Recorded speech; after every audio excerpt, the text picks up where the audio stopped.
रचना है और वास्तविकता जो है वो उसी के बाद खुलकर सामने आ सकती है, जिसकी मांग लगातार हिंदू पक्ष जो है यहां पर कर रहा है। लेकिन विष्णु जी, एक बात जो अभी तक मुस्लिम पक्ष की तरफ से बार बार कही गई है, उनका यह कहना है कि एक बार एएसआई सर्वे यहां पर जो बाकी बची हुई एएसआई जो जगह है वहां का आप लोग कराना चाह रहे हैं, या हिंदू पक्ष जो है वो कराना चाह रहा है। वो कह रहे हैं कि इस मामले को लगातार लंबा खींचने की कोशिश है, नतीजे पर जो है पूरा मसला ना पहुंचे, ये सिर्फ कोशिश जो है वो हिंदू पक्ष की तरफ से की जा रही है। जी सर, ये कोशिश तो अंजुमन इंतजामिया की तरफ से की जा रही है। अगर आप मेरे फैक्ट्स को जरा एग्जामिन करें सर, तो 12 मई 2023 को इलाहाबाद हाईकोर्ट ने जो आप अभी अपनी स्क्रीन पे दिखा रहे हैं, इस शिवलिंग को वो फाउंटेन कह रहे थे। अब अगर एक पक्ष ये कह रहा है कि फाउंटेन है, दूसरा पक्ष ये कह रहा है कि शिवलिंग है, तो मैं आज अपने आप से सवाल पूछता हूँ, ये कैसे डिसाइड होगा? क्या इसके लिए ओरल गवाही दी जाएगी? ये सिर्फ और सिर्फ साइंटिफिक मेथड से डिसाइड हो सकता है। पर जब इलाहाबाद हाईकोर्ट ने 12 मई को इसके साइंटिफिक इन्वेस्टिगेशन का, एएसआई सर्वे का आदेश दिया था, तो जो लोग कह रहे थे कि ये फाउंटेन है, वो सुप्रीम कोर्ट पहुंच गए और कहा कि साहब इसको रोका जाए। अगर उनको अपने फैक्ट्स पे, अपने तर्क पे इतना यकीन था, तो क्यों नहीं कहा कि साइंटिफिक इन्वेस्टिगेशन हो जाने दीजिए? आपने क्या आज जो स्क्रीन पे दिखा रहे, क्या ऐसा कोई आकृति आपने किसी और इस्लामिक स्ट्रक्चर में देखा है जहां पे शिवलिंग बीच में है, उसके चारों तरफ एक गोलाकार आकृति से दीवार से उसको घेर रखा है और इस तथाकथित मस्जिद के फर्स्ट फ्लोर में मिली है? अगर इसकी जांच की मांग की जा रही है तो वो कह रहे हैं डिले होगा। अब दूसरी बात आप सोचिए, इसके अंदर जितने मुकदमे फाइल हुए, करीब 15 ऐसे मुकदमे हैं जो उस समय ज्ञान व्यापी से संबंधित सिविल जज सीनियर डिवीजन के और डिस्ट्रिक्ट कोर्ट में पेंडिंग है।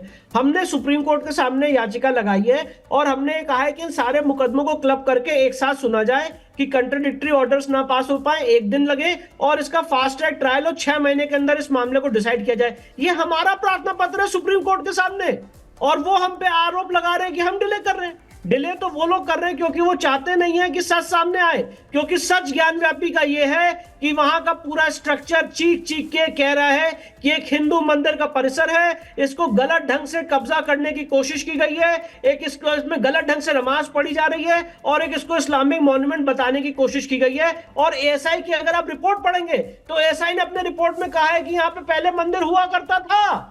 एएसआई ने अपनी रिपोर्ट में कहा है कि तथाकथित मस्जिद को बनाने के लिए जो खंभों का इस्तेमाल हुआ है वो हिंदू मंदिर के खंभे हैं। एएसआई ने अपनी रिपोर्ट में एक पत्थर पाया है। जो लोग ये थ्योरी देते थे आपके चैनल पे बैठ के कि यहाँ पे मूर्तियां इसलिए मिली हैं क्योंकि अकबर के जमाने की बनी हुई मस्जिद है, उस बड़े दावे जो है वो कोर्ट में भी देखने को मिल रहे हैं। मैं वापस आपके पास जो है लौटूंगा विष्णु जी।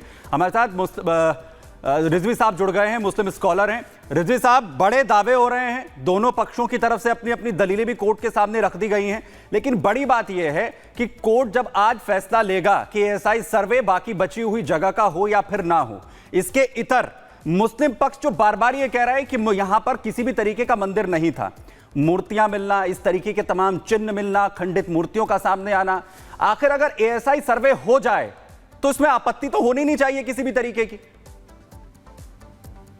देखिए, ऐसा है कि सबसे पहली चीज तो हम जो हमेशा कहते रहे हैं कि इन्हीं तमाम झगड़ों से बचने के लिए हमारा जो प्लेसेस ऑफ वर्शिप एक्ट 1991 बनाया गया था वो इसीलिए बनाया गया था, नंबर 1। नंबर 2, अभी जो विष्णु शंकर जैन जी कह रहे थे कि साहब हमने कहा है तो अब जांच कैसे हो? कल के चलते हुए किसी को कोई कह दे साहब ये हमारा बेटा है, हाँ, अब ये हमारा, अब दावा कर दे साहब ये हमारा बेटा है, तो जाहिर है कि अब जब तक डीएनए टेस्ट नहीं होगा तो पता नहीं चलेगा। तो हर कोई जो है ये कहने लगे साहब कि ये हमारा बेटा है, हमारा बेटा है या हमारी बेटी है, तो पूरे मुल्क में जो है वो जांच शुरू हो जाए साहब कि कौन किसका बेटा है। एक मिनट विष्णु शंकर जैन जी, एक मिनट दूसरी चीज, अरे 1 मिनट रुक जाइए जरा से, 1 मिनट, अरे रुक जाइए। हमारे यहाँ पे ऐसा कल्चर नहीं है कि हम बोल दें किसी को चलते हुए कि हमारा बेटा है, मैं और बोलते उसकी डीएनए जांच सुन तो लीजिए, हमें पता है कौन हमारा बेटा है और अपना बेटा होने की हमें डीएनए जांच की जरूरत नहीं है। नहीं, इस तरह के आप उदाहरण यहाँ पे मत दीजिए। और मैं बताना चाहता हूँ, यहाँ पे मांग हो रही है एएसआई सर्वे की, ऐसा नहीं है कि हवा में बात की जा रही है, वहाँ पे बहुत सारे पुख्ता प्रमाण मिलेंगे, यहाँ पे जांच होनी चाहिए। अरे भाई, कोई मस्जिद बनाएगा तो वहाँ पे शिवलिंग क्यों छोड़ेगा?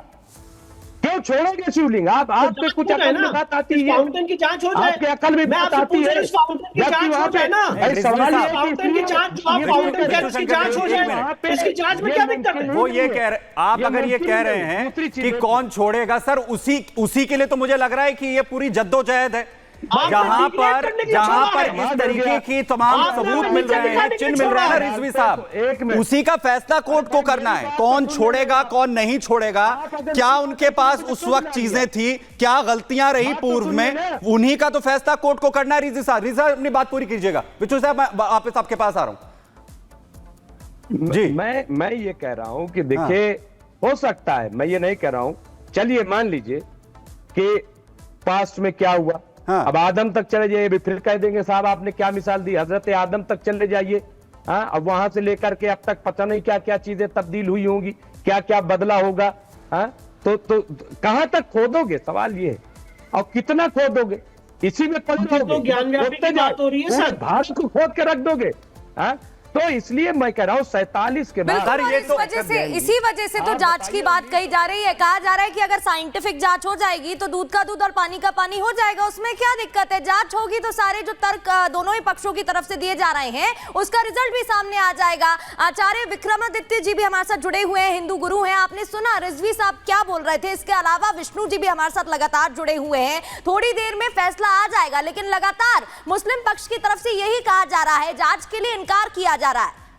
आचार्य विक्रमादित्य जी देखिए, सबसे पहले तो हम बीच में बोल रहे थे कि डीएनए जांच करवा लो, डीएनए, बाद में बदल गया घर से कि कब तक जांच कराओगे, क्या जांच कराओगे, बस हवासी छा गई, सत्य सामने आने नहीं दे। रिजवी साहब एक जगह तो टिको, सत्य सामने आने दो।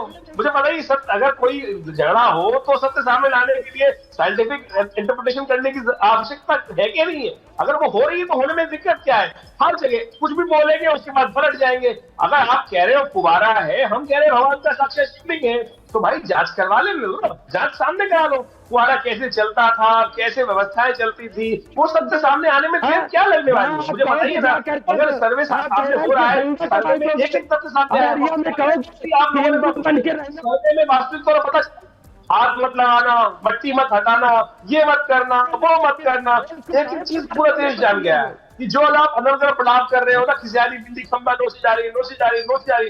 अरे सत्य सामने है भाई, सत्य सामने दिखाई दे रहा है। आप कह रहे हैं आंख बंद करके बैठे, आपकी मस्जिद जो मंदिर का पीछे वाला परिसर है उसकी दीवारें सामने कह रही है, क्या मस्जिद के अंदर इस प्रकार के क्या कर रहे हैं, और आपको लग रहा है आप मंदिर में इस तरह से हिंदू रामलीला का सवाल क्या कर रहा है। वहां लिखे हुए तमाम भगवान की मूर्तियां जो बनी हुई है वो क्या कर रही है। जो मंत्र आपकी मस्जिद के अंदर मंत्र कहां से आ गया भाई, क्या वो भी हमारे आदमी लिखे रातों रात। अरे सत्य सामने आया पड़ा है, क्यों बरगला रहे हो भाई। सत्य सामने आया, बहुत ठीक है। मैं विष्णु शंकर साहब आपके पास भी आऊंगा। मैं रिजवी साहब का एक छोटा सा कमेंट चाह रहा हूं, अपनी बात वो पूरी करना जो है वो रखना चाह रहे हैं, लेकिन मैं ये जानना चाह रहा हूं रिजवी साहब, आप कह रहे हैं कि किस किस को खोद तो फिरोगे। अरे साहब, खोदने की तो बात ही नहीं हुई अभी तक, किसी को गिराने की तो बात ही नहीं हुई। अभी तो सिर्फ ये बात हुई है कोर्ट के अंदर ये तय हो जाए कि कौन सच बोल रहा है कौन झूठ बोल रहा है, किसके तर्कों में कितना दम है। साहब ये इसको अगर सामने आ जाए तो इसमें आपत्ति क्या है। नहीं, बाबरी मस्जिद किसने गिराई थी भाई, बाबरी मस्जिद किसने गिराई? गलत हुआ। अगर कोर्ट के फैसले से आपत्ति है, फिर कोर्ट के फैसले से आपत्ति है, फिर रिजवी साहब सवाल खड़ा कर दीजिए सुप्रीम कोर्ट पर। सुप्रीम कोर्ट पर सवाल खड़ा कर दीजिए, फिर सुप्रीम कोर्ट पर सवाल खड़ा कर दीजिए। तो ये कहिए कि फास्ट ट्रैक कोर्ट जो है स्वीकार नहीं होगा। फिर रिजवी साहब ये कहिए कि फास्ट ट्रैक कोर्ट का जो फैसला है वो स्वीकार नहीं होगा। रिजवी साहब कहते फिर बैठकर कोर्ट के फैसले से बाबरी मस्जिद गिराई गई थी, लेकिन उसके बावजूद मुसलमानों ने कोर्ट ने फैसला दिया ना रिजवी साहब, मुसलमानों ने फैसला, रिजवी साहब कोर्ट ने फैसला दिया ना। आपका भी पक्ष था, मुस्लिम पक्ष भी था, हिंदू पक्ष भी था, दोनों को बराबरी का मौका मिला।